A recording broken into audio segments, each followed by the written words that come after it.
Hi, everyone, and welcome to this edition of Raven Review's discussion series, brought to you by the Raven Foundation. The Raven Review is an online magazine where you can read articles and watch interviews like this one about mimetic theory, religion, politics, pop culture, and family life. But today, I'm so excited because we have with us John Stonecypher. Hi, John. Hi. I'm excited to be here. Good to see you. I'm excited to have you here.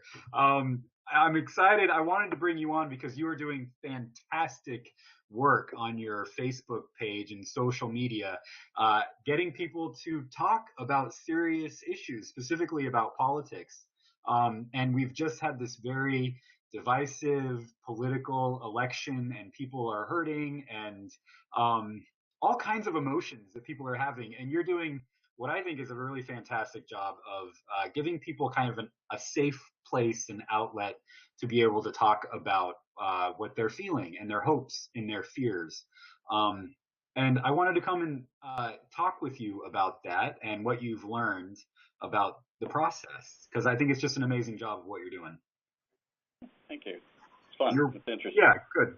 So I want to invite everybody to go over to John's page and friend John and read what John has been doing, because it's just fantastic work. But before we talk about that, John, I want to kind of give people an introduction to you and who you are and what you're about. You were a pastor for a while, right?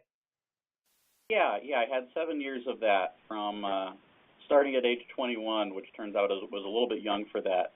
Yeah. So it was rough. It produced mixed results, but I'm a civilian now. I'm very happy with it.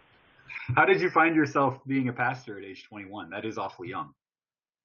Well, I grew up in a church that was a good church to me, and when I was in college, it ran on some really difficult times, and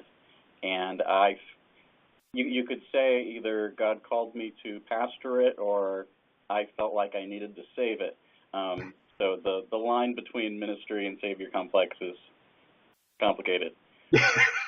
It's a thin one. So that was how that went, and I learned a lot, and I did a lot of good. So Yeah. stuff I regret too, but you know. Awesome. Good. Well, and then after you were a pastor for those 7 years, what did you do next? Then I got back into just technology in general, and that's kind of been where my career has been. Running technology for people who need it run for them. And I work in oil and gas and environmental law right now. I don't know anything about the topics, but I know how to keep their computers running and make their microphones work. Yeah, nice, awesome. Well, I'm not doing that great of a job with this, but well, we've had a few technical difficulties, but we've made it through. And currently, you are working for the law library in Denver, Colorado. Huh? Yeah, nice. And you've taken some time out of your lunch to be with us, so thank you for doing that. Really appreciate it. So you write and you do speaking at conferences. You write at geekedoutssoul.com. And on your Facebook page, you also do this project, Jesus Ben Yosef, which is just also fantastic. Yeah. Can you talk a little bit about that? Well, I don't publicize myself as the author of it very much. It's not a really well kept secret. But what it is, did I just out you? Because we can cut that out if you want. I've actually been outed before. It's okay. Okay. I started this probably about 3 years ago. I opened up a couple dozen Facebook accounts in the identities of several New Testament characters, most notably Jesus, and they've been going through Jesus' ministry purportedly in real time, and I cycle through it I do it every 2 years actually now, so I have to squeeze certain bits of it. The first year of that ministry, there's not a whole lot that goes on, so it's really boring. Like John the Baptist will pop up now and then and say something really offensive, but Jesus didn't have a whole lot to say, so I've squished time a little bit. So now it's a 2-year cycle, and now I guess this is our second cycle through. We're close to the end of the second cycle, and people interact with Jesus just beautifully. Anybody can friend him if they want. It's Jesus Ben Yosef with an F at the end, just means son of Joseph. And he looks suspiciously like the guy from Lost. So if you see him, that's who that is. Although he has David Duchovny's nose photoshopped onto his face. Nicely so done. Like if it doesn't look quite like Desmond from Lost, that's why. I like it. So yeah, that's him. Most of his followers have no interest in being Christians, which I think is so cool. And he gets all the right responses. The lowlifes absolutely love him. We have a wonderful time, and we have some kind of fundamentalist folks that pop on there, and it's like I don't even have to ask them to play the Pharisee part. Sometimes they just do it, and sometimes they actually deliver like the exact right line. Like I was going to have to log into my Pharisee account and come in and talk to myself really weirdly that way, but then somebody I don't even know pops up and says exactly the right thing. So yeah, we have a lot of fun. Do you call them a brood of vipers? Oh yeah. And John the Baptist is not averse to the word asshole either. I discovered that just channeling the character. I'm like, wow, this guy goes farther out than I do. So that's that project. No, that's really fun. It's just, you have all of these wonderful creative projects that you do. What was your goal with Jesus Ben Yosef? Did you have a goal, or was it just? Well, the goal partly was like I'd been studying my New Testament and read all the NT Wright that I could and various things, and I felt like I kind of had a handle on the New Testament and Jesus in particular. And I'm like, okay, I got to test this out. How am I going to do it? And that's my test. Yeah. Like, can I deliver every line that Jesus delivers and still feel like some inner integrity to the character? And are people going to respond to him in the way that people respond to Jesus? That's my attempt at being a scientist. What have you learned? What have you learned in the process? I've learned that Jesus is much more willing to offend people than I am. Yeah. That I really try to indwell his character a lot, and sometimes I know exactly what Jesus needs to say, and it's not what I would say, but I have to say it anyway. So yeah, he doesn't really care about pissing people off and letting people walk away, and that's really not me. I'd be, the rich young ruler would come and talk to me, and he'd walk away sad, and then I would just chase him and say, "Come back, I'll do whatever you want." But Jesus just kind of has to stand there and let it happen. So that's been new. Wow, that's really cool. You also have a project, We Make the Road with Kids. Oh yeah, that thing. Yeah. Yeah. Which goes off of Brian McLaren's book, We Make the Road by Walking, right? Yeah. I really wanted to start going through some Bible stuff with my kids. I have a 14-year-old, a 12-year-old, and a 5-year-old, kind of broad. And I realized they weren't really getting my love for the Bible into their life. Like I had spent a lot of time, like whenever I'd read the Bible to them, I'd have this little bit of snark in my voice because there were bits of it that bothered me, and that couldn't help but come out in this passive-aggressive way. And so it's like that's the Bible that they were getting from me. So I just decided to try a new tactic, and Brian's book seemed like a really good opportunity to do so, but it wasn't really written for kids. So I put together, just for my own use, just some YouTube playlists, pull in different movies and books. Like we have a manga Bible that we read alongside it, and just a lot of different resources that I pulled together to just make it so that we can have a conversation, me and my kids. And I know my oldest son, when I told him the story of Jericho when he was little, he cried. He's like, "Is God going to come and destroy my house?" And I'm like, "Oh, you're having a wonderful reaction to this, son. I agree with you. I don't know what to do with it." And then my youngest son, when I told him about it, he just like yelled and screamed and was like, "Yeah, get up." Very different children. I'm still working on his violent tendencies. Yeah, we're hoping that'll work, and I won't regret this. Awesome. Like, yeah, that'll teach you to read Joshua to your 5-year-old. Right? Yeah. So I have children, and I was listening to a podcast with Walter Brueggemann, and Walter Brueggemann was like, "Yeah, God does all this violent stuff in the Old Testament," and my son was like listening in the background in the car, and he was like, "God doesn't do that. God can't do that. God's love," and I'm like, "Oh, oh crap, what have I done?" Yeah, in those situations, I've learned to just say, "That's a really good point. Yeah, I Let's talk like about that. that." Yeah, Like I've had to stop letting myself be scared of questions. yeah. So instead of being scared of We're questions, supposed to we talk back to the Bible, and I'll even Walter Brueggemann taught me that yeah, talking back and engaging in contestation is the point. And that's what I teach my kids, that if you want to fight with the Bible, you fight with the Bible. I love it. It's what the ancient rabbis did. They were always arguing with the text, and we Yeah. somehow missed that in Christianity along the way, or at least in evangelical Christianity or American Christianity, whatever you want to call it.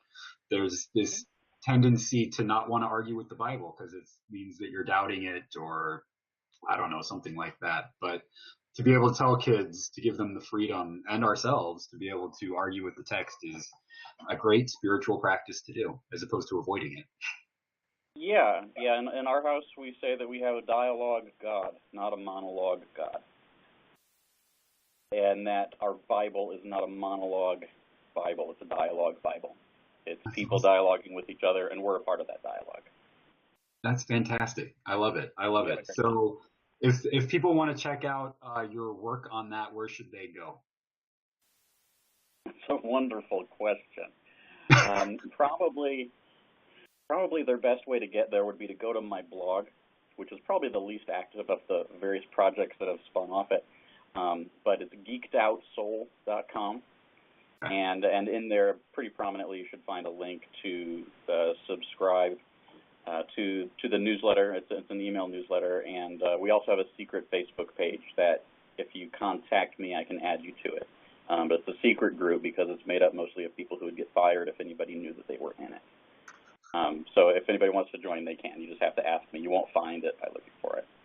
Awesome. Sweet. Well, I wanted to talk with you about your project on your personal Facebook page about politics and listening to one another. Why did you want to start this? What was the impetus behind this? Well, there were a couple things. Several years ago, I started to realize, it was in the years of George W. Bush, actually the years after, where I started to realize how much of my politics happened in my brainstem. How so much of politics it wasn't just emotion, but it was my reptilian fight or flight response that was getting triggered constantly. Whenever anybody said anything, I mean, like I could feel it vibrating in the back of my head. And it started to strike me that any kind of political discourse I'm having, it floats on this ocean of emotion. And there's just these little rafts of attempted rationality that I have. And there's so much energy behind anything politically that we discuss with that has nothing to do with facts or with rationality. And I started to recognize that. And what I realized what was bothering me about the people, my friends who are politically different from me, I wanted them to empathize with me. I didn't just want them to understand what I was saying. I wanted them to get that deeper context of simple fear and desire that was underlying it all. That I had a vision of things that was beautiful to me and I was drawn to it. And that my vision and my being drawn to it did not make me a bad person, even though I was voting differently from them. And I also started to realize that it was the same on their side. That I'll tell you a story about how this came about. I had a bunch of libertarian friends, and I have my libertarian side, but it wasn't very strong. And I'm like, these people they're either evil, crazy, or stupid. They're one of those three. But then I became a fan of the show Firefly by Joss Whedon, and in it's a story about some regular people trying to get by in outer space, but they were under the thumb of a really oppressive, nasty empire of jerks and assholes. And the whole show was lived under this oppressive shadow. And in the course of the show, I just loved it. But it came to me, this is how my libertarian friends feel. They feel like they're just trying to get by, and they're being weighed down by this system that doesn't notice them and doesn't care about them. And it has all this rhetoric about being a good empire, but it's not. It's oppressive. It's nasty. And I didn't necessarily come to agree with my friends about their judgment of things like that, but I called them on the phone and like, I get it. I think I get how you feel. I feel like in my gut, like I don't hate you. I don't think you're bad, and I don't think you're stupid. You see things this way, but I feel what you feel. And I have not been able to scapegoat libertarians ever since then. Wow. How did you get I got to them on that level? Yeah. How did you get to the point where you were okay, I want other people to empathize with me, but then you had this switch where you were able to empathize with your libertarian friends. So it became about empathize with me, and then it was empathize with them. Yeah. Do you see what I mean? Like, how does that happen?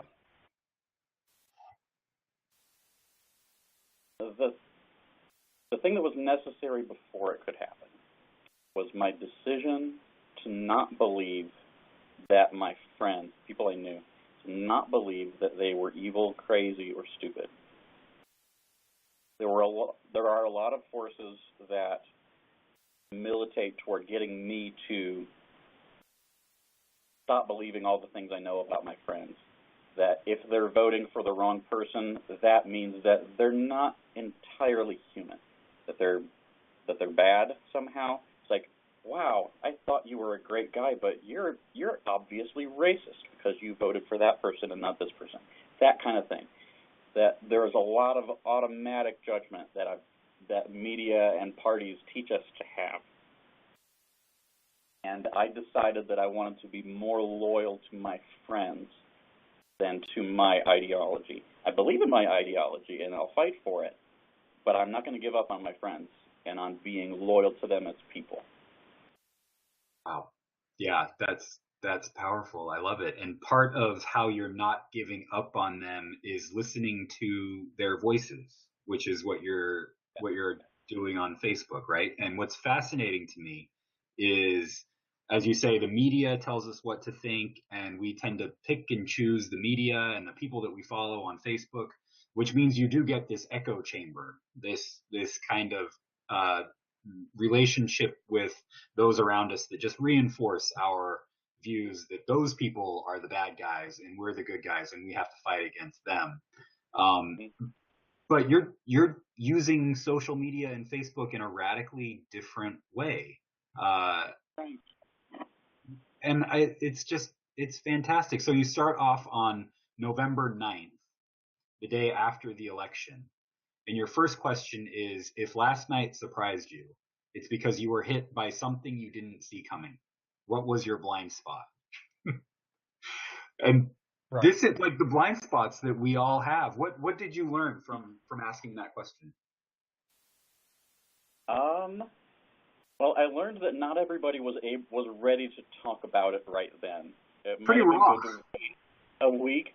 I mean, like, I don't know if you noticed my Facebook page the night of the election, but I was basically live blogging Ezekiel, where I like just was reading through Ezekiel kind of on a whim, and I just got to all these points about how, woe is us, we're going straight to hell, our whole country is going to be destroyed. I mean, I was just going at that for like a solid 2 hours. Ezekiel is a difficult place to be on a bad election night. So, I go there as much as anybody does. But yeah, as I calmed down a little bit and realized I didn't understand my country, like I thought I knew how things could possibly go, and I was wrong. And just the existence of that blind spot told me that I need to see something that I'm not seeing. And I knew the only way to see it was through the eyes of some friends who I had not had a good relationship with for the past year because of stuff that happened. And so, yeah, I wanted to ask questions. And the blind spot question, most of the answers I got was, my blind spot was I didn't realize how racist our country was. I mean, and it's not that that's invalid, but I felt like the blind spot was bigger than that. Like, my blind spot wasn't that, wow, I have a whole lot of racist friends. I think I have some friends who aren't as aware of privilege as I think they should be, and I see them making decisions that I think are very destructive because of that. But I couldn't let myself go to that place of, they're bad people, unfriend, right? I couldn't go there because I know my friends, even the ones which I just don't get because of how they vote. Yeah. And I knew I had to learn some things from them to understand them, or I was going to just start dehumanizing them. And, So that's and when it comes to shooting, I expect them to not shoot me. I've told them this.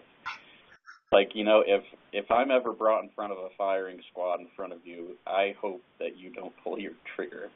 And some of them have said, I promise I will not pull the trigger. Who knows? We'll see how that goes. Yeah. So besides, one of the things that you do that I really appreciate is that when people start getting upset, you put on the brakes, and you say, let's just listen right now. This is not the time to attack the other. This is the time to listen to the other. And this I think is one of the blind spots that we have, the reptilian brain that you're talking about that just goes on the attack, and doesn't put on the brakes. And you're modeling how to do that, and I really appreciate it. You ask a few times, dear pro-Trump friends, and this I think is so essential to just go after this. What is it that you are hoping will happen? What have you learned from being in dialogue with pro-Trump friends? I've learned, okay, even more than learning anything, I have gotten in touch in regards to my pro-Trump friends, and I have more of them than I thought I did. Yeah.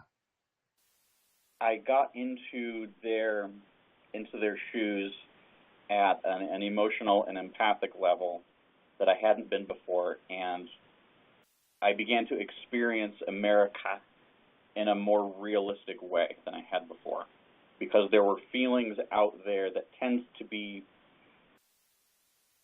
that people will hide because those feelings aren't acceptable. I mean, and if you read Walter Brueggemann, you know that if you take your emotions and you bottle them up, they're going to come out in violence eventually. And that's why the Bible models for us the taking of all the crap inside you and letting it out in prayer and even in worship. You know, the Psalms about, I hate your babies and I want to bash their brains out. Terrible psalm. But if that's what's inside you, it has to get out. And if it doesn't get out in words, it's going to get out some other way. So in talking with my pro-Trump friends, I got in touch with a lot of frustration that is out there among a very broad swath of people that I had previously dismissed. That my friend in Texas who is very uncomfortable leaving her house because of groups of young men standing on the street corner who are speaking Spanish. There was a time when I would have dismissed her as merely racist, and I think there's issues in there still, and I don't want to discount those. But I grew to connect with her and her fear and anxiety and her frustration that the place where she lived didn't feel safe to her anymore, and how sad and how powerless that made her feel. And the fact that I feel that, and the fact that now she knows that I feel that, takes a lot of the energy out from behind the heated political discussions that we might try to have. that because I'm feeling what she feels, because I'm empathizing, and she knows that I'm empathizing, we're able to talk all of a sudden, and we weren't before, because all of that was bottled up and coming out in all kinds of stupid ways that weren't productive. Yeah, well, we've got a question in the chat room from Suzanne. She says, can you talk more about anger? I hear you saying that anger can be a sign of scapegoating. I agree with that. Do you see a positive use of anger? Prophetic anger, maybe? How does it show up differently than scapegoating anger? I've thought about that a lot, too. Because, honestly, I still have plenty of anger. I've listened to my pro-Trump friends, and I've learned some from them. Some of what I've learned, I've just learned what's inside their head. I don't think I've learned that much about reality necessarily, because I still don't agree with them. And I think this presidency is going to end badly. I don't think it's a good thing. And I am angry about that. I intend to stand against every bad thing that I see this movement trying to do. And I intend to keep feeling angry about that. But that anger is going to be anger at real things rather than mythical things. And by mythical, I mean, I have this idea of Satan in my head, and as a human, I'm constantly looking for someone to fill that role so that I can do battle with the Satan. And I need to remember that I can stand up to the Satan without hating my pro-Trump friends. As Paul said, we're fighting with principalities and powers. And I want to stand against evil without turning my friend into the enemy that needs to be destroyed. Because when I go there, when that's the kind of anger, when it's a mythical force that I'm trying to embody in this person, that's when I become able to kill that person for the greater good. And that's where I don't want to go. I'm also intrigued because when you're talking, as you're talking, there's also a sense in which it's prophetic anger is not always against those who are other. It's against our own people. Like, what have we done? Where are our blind spots, right? This is the blind spots question. Where did we miss the mark? And there are two things happening here. When you're listening to the other, there's a risk that your friends are going to call you a traitor. And also when, oh yeah, plenty of that. Right, you get that a lot. Jesus gets that a lot, right? And that's what I'm trying for. Yeah. I mean, I think this is one of the most important things that the ancient Hebrew prophets tell us. Is the problem is not so much with the Assyrians or the Babylonians or the bad guys out there. It's what we've done. And when you do this, your friends may come after you. You've experienced that. Yeah, for the most part, people get what I'm trying to do, and they respect it a certain amount, or at least enough to not attack me directly for even trying. That's not always true. Some of them are just quiet and ignore me, and that's fine. I'm looking at Suzanne's comment that the problem comes when anger is coupled with hate. Right. I think that's right on it somewhere. I think anger and hate are not the same thing.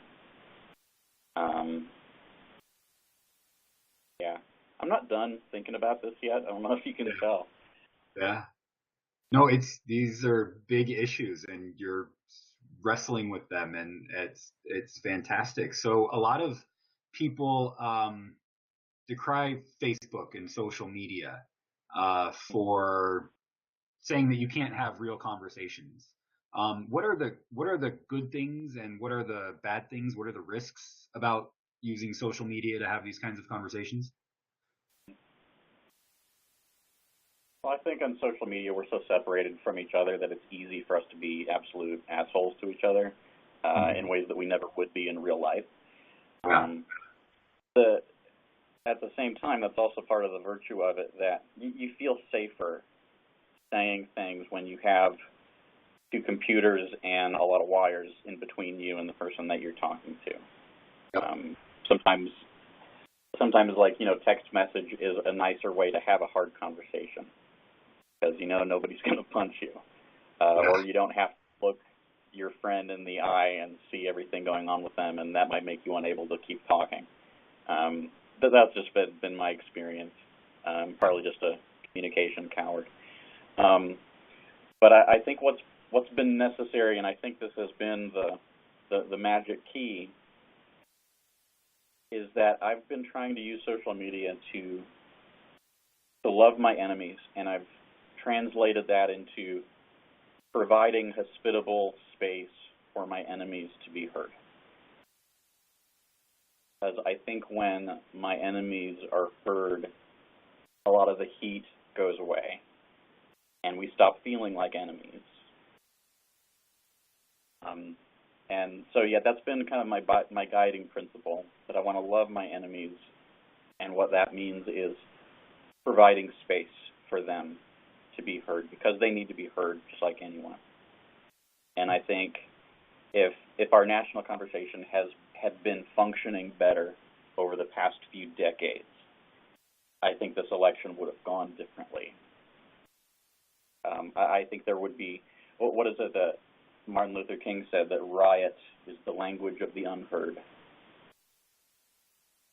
And I feel like the Trump phenomenon is a riot of people who feel unheard. Whether they're unheard or not is another question. They feel unheard. And if they didn't feel that way, things might go differently. A different kind of conversation becomes possible when they feel heard. Does the conversations that you've been having give you hope that people can start hearing one another?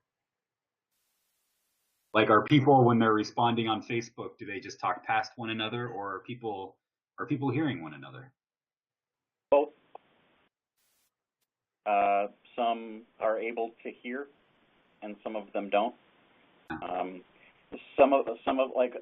One question was, dear pro-Trump friends, are there anything about the things that Trump plans to do that you think are a bad idea, or you don't like where that's headed? Is there anything that you don't like about that? And I asked the same question of the other side. Very careful to do that. And there were some who just had the knee-jerk response of, no, nothing is wrong about anything that he plans to do, even though nobody really knows what he plans to do for the most part. The people who had these really knee-jerk responses, what I'm hoping is that eventually they'll be able to look back at that response and notice that that was really, really stupid. And people answered that way on both sides. And that, I asked, okay, anti-Trump friends, is there anything about the Trump presidency that you think might end up being positive? Is there anything positive that you have to look forward to? And there was a share of people, absolutely not, nothing. I mean, and that's when you're getting into mythology rather than reality. That, no, Satan's president, how is anything good going to come from that? Right? I'm hoping that some people will be able to look back at that and think, you know what, that wasn't quite right. And when we'll see. I don't know. Yeah. We've going back to this prophetic question, we've had quite a few people asking us at Raven, how do you stand up for justice during these times? Also, what's difficult about this is that often when we stand up to Trump or his policies, he ends up being able to play the victim in such a way that gives him more power even than what he had before. So it's this very tricky situation of how to fight for justice without feeding the beast, for lack of a better term. Yeah. Do you have any? Just because someone's a scapegoat doesn't mean they're innocent. Yeah. No. I think we scapegoat Trump plenty. That doesn't mean he's making good choices. Yeah. And what I'm saying about trying to differentiate the real from the mythological is kind of what I'm trying to get at there. That I can go up against policies and speak as prophetically as I damn well please. But what I don't want to do is scapegoat and hate and become indifferent to facts. Yeah. You know, if a good policy comes out of a president that I have very few positive feelings for, that doesn't make it a bad policy. And it's that I'm trying to keep my mind open to. And that, to my liberal friends, that sounds like betrayal. Mm-hmm. And I'm okay with that. Yeah. Yeah.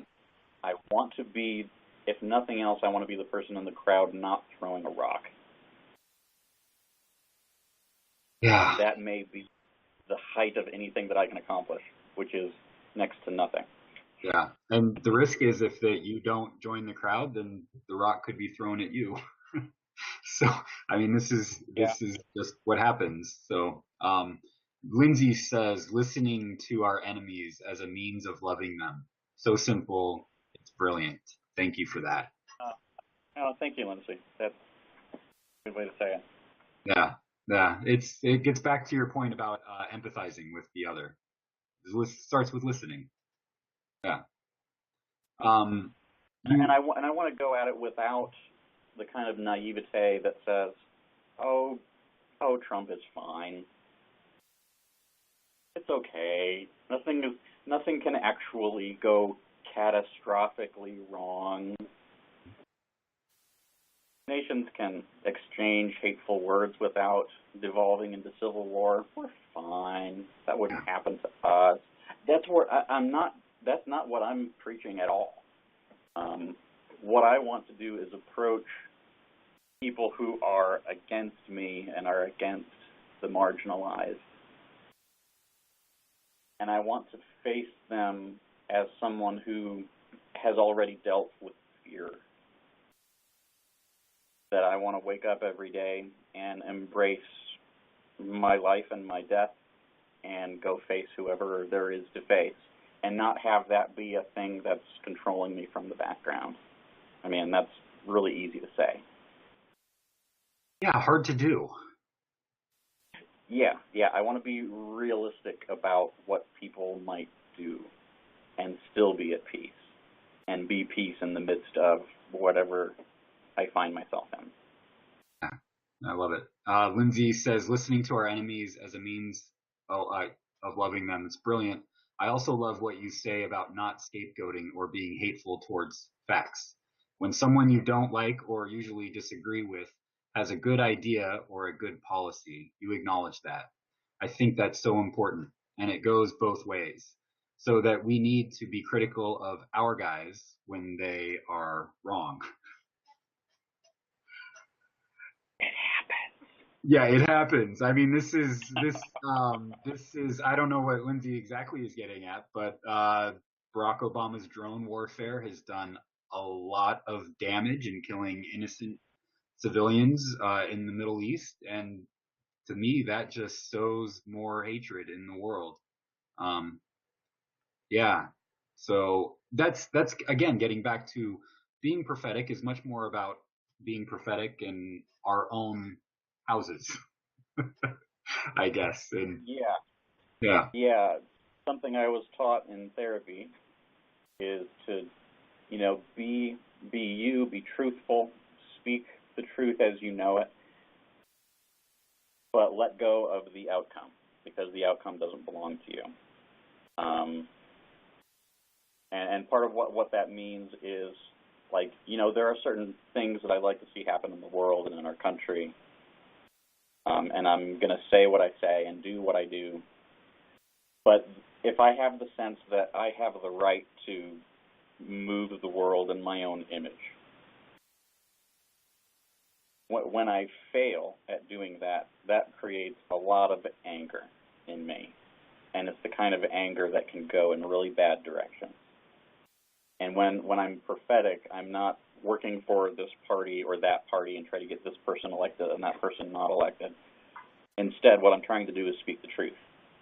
And truth is powerful in its own way. And the arc of history bends toward justice, and I have to trust that, because if I don't, I'm going to start feeling justified in all kinds of horrible things against the bad guys. There's a certain amount of faith that you're pointing to about where the world is going. The universe bends, the arc of the universe bends towards justice, and oftentimes it feels like it's hard to see that. It's hard to have faith in that. But where does I would imagine that your experience with Jesus Ben Yosef has helped you out with this a little bit. Nobody listens to him politically, but by which I mean Jesus is not in front of a big voting bloc at all. He tends to shrug off things that would be recognized as politics. That, Caesar doesn't like me. Okay. You don't want to pay taxes. Okay. He seems to focus on other things. He says stuff, but he doesn't expect anybody to elect him to any particular office. He has more important things to do. I don't think Jesus avoids politics. I think he has a more realistic estimation of what politics can do. And he's involved in something much deeper and much bigger. Maybe you can call it deep politics rather than regular politics. Maybe that's what I'm trying to do. What is the kingdom of God? I mean, this phrase has political overtones to it. Kingdom of God. What is Jesus? That's the bigger picture I think that Jesus is getting at. But what does that mean for you? It means the triune life of God, Father, Son, and Holy Spirit, desperately and hopefully in love with each other, and having a wonderful time doing that. All of that getting birthed in the spaces in between people and animals and plants and rocks. All that beauty, that harmony, that creativity, that peace and intimacy, finding its way into every crack of the universe, and where the love of God flows through human tubes, that our connections with each other are incarnations of the connections between Father, Son, and Spirit. That's my big fancy theological definition of the kingdom of God. And the only way to do that is with specific people, and it's that I'm trying to do on Facebook. That you are voting in ways contrary to me, and I think they will go badly, but you are my friend, and let's go have a beer, and let's not avoid each other. That's what I think is important. I think that matters at least as much as my vote does. Yeah. Wow, that's a beautiful vision. We've got one last question from Suzanne. What do you think about Christian support for Trump? Do you find out anything about that in your Facebook conversations? Those are actually the comments I have the most trouble holding back from. They hit a little too close to home, just because that's the world that I'm closest to. I want to control their minds more than I want to control most. If I could reach into their head and turn it around, I would. Whereas, say, my atheist friends, I have less of an urge to do that with, and I'm more comfortable with them being distinct from me. What do I think about it? I mainly just feel about it, and I feel very sad. And you give it up, and you participate in this thing that Christians call the Trinity, and that's the love that flows through the world, and listening to others as you go through it. Yeah, and I try to let that flow even with my Christian friends that I feel so far apart. If the church is not a place where that conversation can actually happen, I think we're failing. Yeah. And the church should be a place where, as you're doing on Facebook, where everybody feels safe and we can have these kinds of conversations.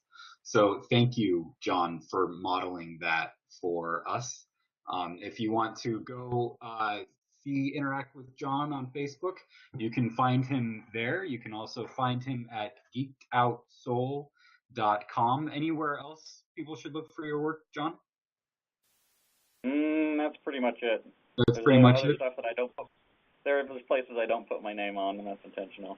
But Good. The main one is Jesus Ben Yosef.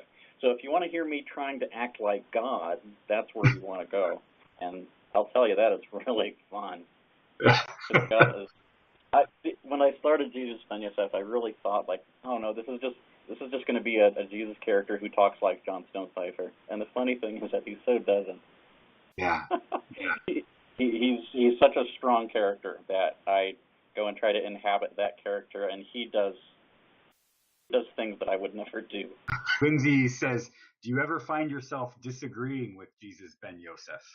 Like, are there times when you realize that what Jesus says is not what you would say?